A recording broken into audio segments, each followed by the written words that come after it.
Obras póstumas. Primeira parte. Capítulo 11. Teoria da beleza. Será a beleza coisa convencional e relativa a cada tipo? O que, para certos povos, constitui a beleza, não será, para outros, horrenda fealdade? Os negros se consideram mais belos que os brancos e vice-versa. Nesse conflito de gostos, haverá uma beleza absoluta? Em que consiste ela? Somos, realmente, mais belos do que os hotentotes e os cafres? Por quê? Esta questão que, à primeira vista, parece estranha ao objeto dos nossos estudos, a eles, no entanto, se prende de modo direto e entende com o futuro mesmo da humanidade. Ela nos foi sugerida, assim como a sua solução, pela seguinte passagem de um livro muito interessante e muito instrutivo, intitulado As Revoluções Inevitáveis no Globo e na Humanidade, de Charles Richard. O autor combate a opinião dos que sustentam a degenerescência física do homem, desde os tempos primitivos, refuta vitoriosamente a crença na existência de uma primitiva raça de gigantes e empreende provar que, do ponto de vista físico e do talhe, os homens de hoje valem os antigos, se é que não os ultrapassam. Tratando da beleza das formas, exprime-se ele assim, nas páginas 41 e seguintes, pelo que toca à beleza do rosto, à graça da fisionomia, ao conjunto que constitui a estética do corpo, ainda é mais fácil de comprovar-se a melhoria operada.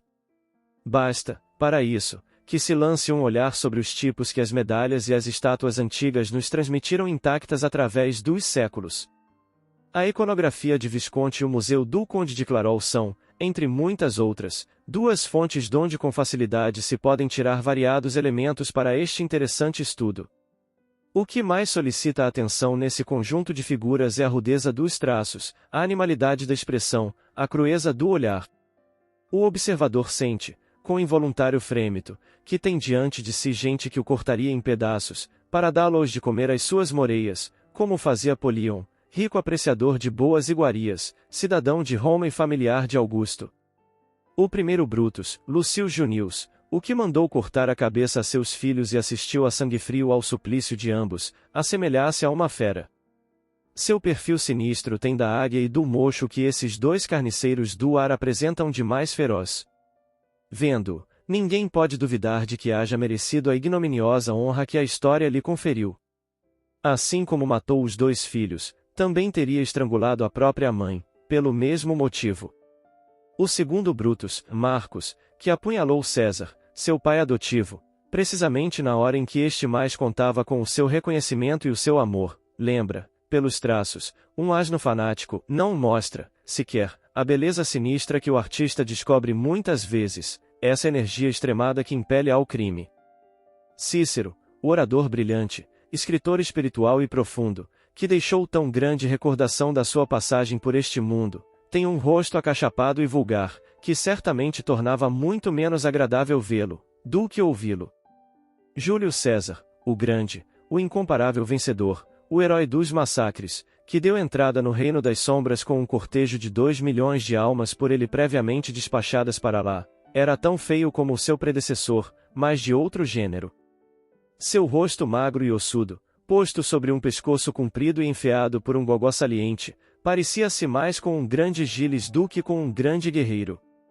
Galba, Vespasiano, Nerva, Caracalla, Alexandre Severo, Balbino, não eram apenas feios, mas horrendos. É com dificuldade que, nesse museu dos antigos tipos da nossa espécie, o observador logra descobrir, aqui ou ali, algumas figuras que possam merecer um olhar de simpatia. As de Cipião, o africano, de Pompeu, de Cômodo, de Heliogábalo, de Antinous, o pequeno de Adriano, são desse reduzido número. Sem serem belos, no sentido moderno da palavra, essas figuras são, entretanto, regulares e de agradável aspecto. As mulheres não são melhor tratadas do que os homens e dão ensejo às mesmas notas. Lívia, filha de Augusto, tem o perfil pontudo de uma fuinha, Agripina faz medo e Messalina, como que para desconcertar a Cabanise Lavater, parece uma gordanchuda serviçal, mais amante de sopas suculentas do que de outra coisa. Os gregos, é preciso dizê-lo, são, em geral, menos mal talhados que os romanos. As figuras de Temístocles e de Milcíades, entre outros, podem comparar-se aos mais belos tipos modernos. Mas Alcibíades, o avô longínquo dos nossos Richelieu e dos nossos Lauzun, cujas façanhas galantes, por si sós, enchem a crônica de Atenas, tinha, como Messalina, muito pouco do físico que corresponderia às suas atividades. Ao ver-lhe os traços solenes e a fronte grave, quem quer que seja o tomaria antes por um jurisconsulto agarrado a um texto de lei do que pelo audacioso conquistador, que foi, de mulheres, que se fazia exilar em Esparta, unicamente para enganar o pobre rei Ágis, e depois, vangloriar-se de ter sido amante de uma rainha. Sem embargo da pequena vantagem que, quanto a esse ponto, se possa conceder aos gregos sobre os romanos, quem se der ao trabalho de comparar esses velhos tipos com os do nosso tempo, reconhecerá sem esforço que nesse sentido, como em todos os outros, houve progresso. Apenas, convém não esquecer, nessa comparação, que aqui se trata de classes privilegiadas, sempre mais belas do que as outras e que, por conseguinte, os tipos modernos que se hajam de contrapor aos antigos deverão ser escolhidos nos salões, e não nas pocilgas. É que a pobreza, em todos os tempos e sob todos os aspectos, jamais foi bela e não o é, precisamente, para nos envergonhar e forçar-nos a um dia a nos libertarmos dela. Não quero, pois, dizer, longe disso, que a fealdade haja desaparecido inteiramente das nossas frontes e que a marca divina se acha afinal posta em todas as máscaras que velam uma alma.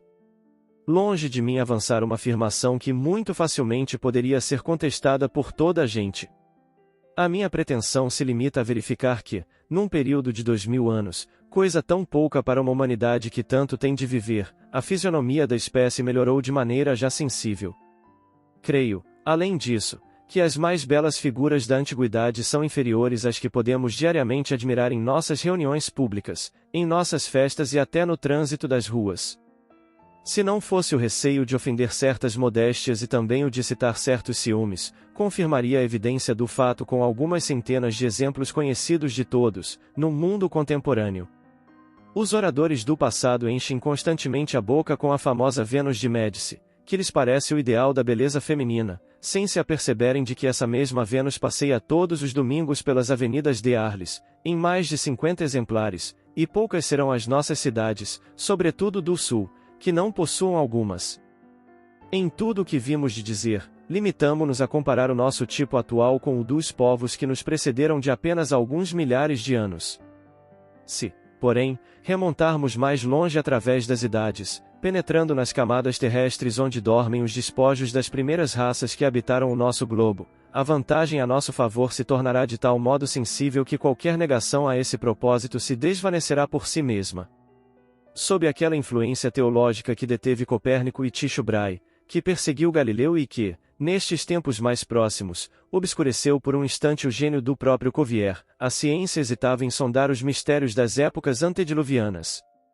A narrativa bíblica, admitida ao pé da letra, no mais estreito sentido, parecia haver dito a última palavra acerca da nossa origem e dos séculos que nos separam dela. Mas a verdade, impiedosa nos seus acrescentamentos, acabou rompendo a veste de ferro em que a queriam aprisionar para sempre e pondo-a no formas até então ocultas. O homem que vivia, antes do dilúvio, em companhia dos mastodontes, do urso das cavernas e de outros grandes mamíferos hoje desaparecidos, o homem fóssil, numa palavra, por tão longo tempo negado, foi encontrado afinal, ficando fora de dúvida a sua existência.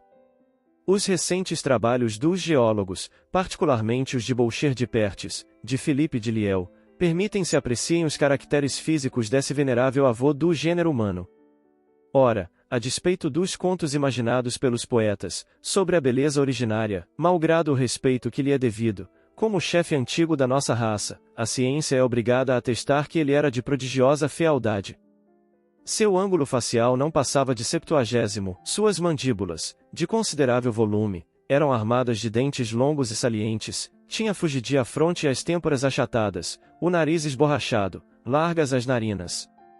Em resumo, esse venerável pai devia assemelhar-se bem mais a um orangotango do que aos seus afastados filhos de hoje, a tal ponto que, se não lhe houvessem achado ao lado as achas de sílex que fabricara e, em alguns casos, animais que ainda apresentavam traços das feridas causadas por essas armas informes, fora de duvidar-se do papel que ele desempenhava na nossa filiação terrestre. Não somente sabia fabricar achas de sílex, como também clavas e pontas de dardos, da mesma matéria. A galantaria antediluviana chegava mesmo a confeccionar braceletes e colares de pedrinhas arredondadas para adorno, naqueles tempos longínquos, dos braços e pescoços do sexo encantador, que depois se tornou muito mais exigente, como todos podem testemunhar. Não sei o que a respeito pensarão as elegantes dos nossos dias, cujas espáduas cintilam de diamantes. Quanto a mim, confesso, não me posso forrar a uma emoção profunda, ao pensar nesse primeiro esforço que o homem, mal diferenciado do bruto, fez para agradar a sua companheira, pobre nua como ele, no seio de uma natureza inóspita, sobre a qual a sua raça há de reinar um dia. Ó distanciados avós! Se já sabíeis amar, com as vossas faces rudimentares, como poderíamos nós duvidar da vossa paternidade, ante esse sinal divino da nossa espécie? É, pois, manifesto que aqueles humanos informes são nossos pais, uma vez que nos deixaram traços da sua inteligência e do seu amor, atributos essenciais que nos separam da besta. Podemos, então, examinando-os atentamente, despojados das aluviões que os cobrem, medir, como a compasso, o progresso físico que a nossa espécie realizou, desde o seu aparecimento na Terra. Ora, esse progresso, que, faz pouco, podia ser contestado pelo espírito de sistema e pelos prejuízos de educação, assume tal evidência que não há mais como deixar de o reconhecer e proclamar. Alguns milhares de anos podiam permitir dúvidas, algumas centenas de séculos as dissipam irrevogavelmente. É quão jovens e recentes somos em todas as coisas. Ainda ignoramos o nosso lugar e o nosso caminho na imensidade do universo e ousamos negar progressos que, por falta de tempo, ainda não puderam ser reconhecidos. Crianças que somos, tenhamos um pouco de paciência e os séculos, aproximando-nos da meta, nos revelarão esplendores que, no seu afastamento, escapam aos nossos olhos apenas entreabertos. Mas, desde já, proclamemos em altas vozes, pois que a ciência nolo permite, o fato capital e consolador do progresso lento, mais seguro, do nosso tipo físico, rumo a esse ideal que os grandes artistas entreviram, graças às inspirações que o céu lhes envia, revelando-lhes seus segredos. O ideal não é produto ilusório da imaginação, um sonho fugitivo destinado a dar, de tempos a tempos, compensação às nossas misérias. É um fim assinado por Deus aos nossos aperfeiçoamentos, fim infinito, porque só o infinito, em todos os casos, pode satisfazer ao nosso espírito e oferecer-lhe uma carreira digna dele. Destas judiciosas observações, resulta que a forma dos corpos se modificou em sentido determinado e segundo uma lei, à medida que o ser moral se desenvolveu, que a forma exterior está em relação constante com o instinto e os apetites do ser moral, que, quanto mais seus instintos se aproximam da animalidade, tanto mais a forma igualmente dela se aproxima, enfim, que, à medida que os instintos materiais se depuram e dão lugar a sentimentos morais, o envoltório material, que já não se destina à satisfação de necessidades grosseiras, toma formas cada vez menos pesadas, mais delicadas, de harmonia com a elevação e a delicadeza das ideias. A perfeição da forma é, assim, consequência da perfeição do espírito, e donde se pode concluir que o ideal da forma há de ser a que revestem os espíritos em estado de pureza, a com que sonham os poetas e os verdadeiros artistas, porque penetram, pelo pensamento, nos mundos superiores. Disse, de há muito, que o semblante é o espelho da alma. Esta verdade, que se tornou axioma, explica o fato vulgar de desaparecerem certas fealdades sob o reflexo das qualidades morais do espírito e o de, muito a miúde, se preferir uma pessoa feia, dotada de eminentes qualidades, a outra que apenas possui a beleza plástica. É que semelhante fealdade consiste unicamente em irregularidades de forma, mas sem excluir a finura dos traços, necessária à expressão dos sentimentos delicados. Do que precede se pode concluir que a beleza real consiste na forma que mais afastada se apresenta da animalidade e que melhor reflete a superioridade intelectual e moral do espírito, que é o ser principal. Influindo o moral, como influi, sobre o físico, que ele apropria as suas necessidades físicas e morais, segue-se, primeiro, que o tipo da beleza consiste na forma mais própria à expressão das mais altas qualidades morais e intelectuais, segundo, que, à medida que o homem se elevar moralmente, seu envoltório se irá avizinhando do ideal da beleza, que é a beleza angélica. O negro pode ser belo para o negro, como um gato é belo para um gato, mas não é belo em sentido absoluto, Porque seus traços grosseiros, seus lábios espessos acusam a materialidade dos instintos, podem exprimir as paixões violentas, mas não podem prestar-se a evidenciar os delicados matizes do sentimento, nem as modulações de um espírito fino. Daí o podermos, sem fatuidade, creio, dizer-nos mais belos do que os negros e os hotentotes. Mas também pode ser que, para gerações futuras, melhoradas, sejamos o que são os hotentotes com relação a nós. E quem sabe se, quando encontrarem os nossos fósseis, elas não os tomarão pelos de alguma espécie de animais. Lido que foi na Sociedade de Paris, este artigo se tornou objeto de grande número de comunicações, apresentando todas as mesmas conclusões. Transcreveremos apenas as duas seguintes, por serem as mais desenvolvidas. Paris, 4 de fevereiro de 1869. Médium e Sra. Mallet. Ponderastes com acerto que a fonte primária de toda bondade e de toda inteligência é também a fonte de toda a beleza. O amor gera a beleza de todas as coisas, sendo, ele próprio, a perfeição. O espírito tem por dever adquirir essa perfeição, que é a sua essência e o seu destino. Ele tem que se aproximar, por seu trabalho, da inteligência soberana e da bondade infinita, tem, pois, também que revestir a forma cada vez mais perfeita, que caracteriza os seres perfeitos. Se, nas vossas sociedades infelizes, no vosso globo ainda mal equilibrado, a espécie humana está tão longe dessa beleza física, é porque a beleza moral ainda está em começo de desenvolvimento. A conexão entre essas duas belezas é fato certo, lógico e do qual já neste mundo a alma tem a intuição. Com efeito, sabeis todos quão penoso é o aspecto de uma encantadora fisionomia, cujo encanto, porém, o caráter desmente. Se ouvis falar de uma pessoa de mérito comprovado, logo lhe atribuis os mais simpáticos traços e ficais dolorosamente impressionados, quando verificais que a realidade desmente as vossas previsões. Que concluir daí, senão que, como todas as coisas que o futuro guarda de reserva, a alma tem a presciência da beleza, à medida que a humanidade progride e se aproxima do seu tipo divino. Não busqueis tirar, da aparente decadência em que se acha a raça mais adiantada deste globo, argumentos contrários a essa afirmação. Sim, é verdade que a espécie parece degenerar, abastardar-se, sobre vós se abatem as enfermidades antes da velhice, mesmo a infância sofre as moléstias que habitualmente só se manifestam noutra idade da vida. É isso, no entanto, simples transição. A vossa época é má, ela acaba e gera, já acaba um período doloroso e gera uma época de regeneração física, de adiantamento moral, de progresso intelectual. A nova raça, de que já falei, terá mais faculdades, mais recursos para os serviços do espírito, será maior, mais forte, mais bela. Desde o princípio, por-se-á de harmonia com as riquezas da criação que a vossa raça, descuidosa e fatigada, desdenha ou ignora. Ter-lhe-eis feito grandes coisas, das quais ela aproveitará, avançando pela estrada das descobertas e dos aperfeiçoamentos, com um ardor febril cujo poder desconheceis. Mais adiantado também em bondade, os vossos descendentes farão desta infeliz terra o que não haveis sabido fazer, um mundo ditoso, onde o pobre não será repelido, nem desprezado, mas socorrido por vastas e liberais instituições. Já desponta a aurora dessas ideias, chega-nos, por momentos, a claridade delas.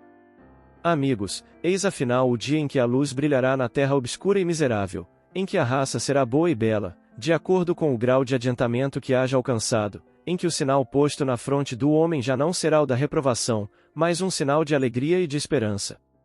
Então, os espíritos adiantados virão, em multidões, tomar lugar entre os colonos deste globo, estarão em maioria e tudo lhe cederá ao passo.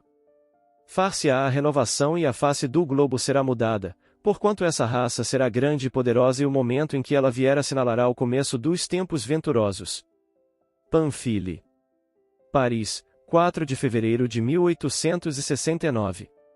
A beleza, do ponto de vista puramente humano, é uma questão muito discutível e muito discutida.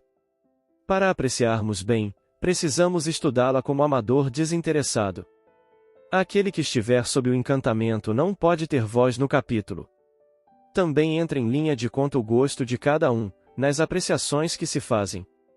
Belo, realmente belo só é o que o é sempre para todos, e essa beleza eterna, infinita, é a manifestação divina em seus aspectos incessantemente variados, é Deus em suas obras e nas suas leis. Eis aí a única beleza absoluta. É a harmonia das harmonias e tem direito ao título de absoluta, porque nada de mais belo se pode conceber. Quanto ao que se convencionou chamar belo e que é verdadeiramente digno desse título, não deve ser considerado senão como coisa essencialmente relativa, porquanto sempre se pode conceber alguma coisa mais bela, mais perfeita. Somente uma beleza existe e uma única perfeição, e Deus. Fora dele, tudo que adornarmos com esses atributos não passa de pálido reflexo do belo único, de um aspecto harmonioso das mil e uma harmonias da criação. Há tantas harmonias, quantos objetos criados, quantas belezas típicas, por conseguinte, determinando o ponto culminante da perfeição que qualquer das subdivisões do elemento animado pode alcançar. A pedra é bela e bela de modos diversos. Cada espécie mineral tem suas harmonias e o elemento que reúne todas as harmonias da espécie possui a maior soma de beleza que a espécie possa alcançar. A flor tem suas harmonias, também ela pode possuí-las todas ou insuladamente ser diferentemente bela, mas somente será bela quando as harmonias que concorrem para sua criação se acharem harmonicamente fusionadas. Dois tipos de beleza podem produzir, por fusão, um ser híbrido, informe, de aspecto repulsivo. Há então cacofonia.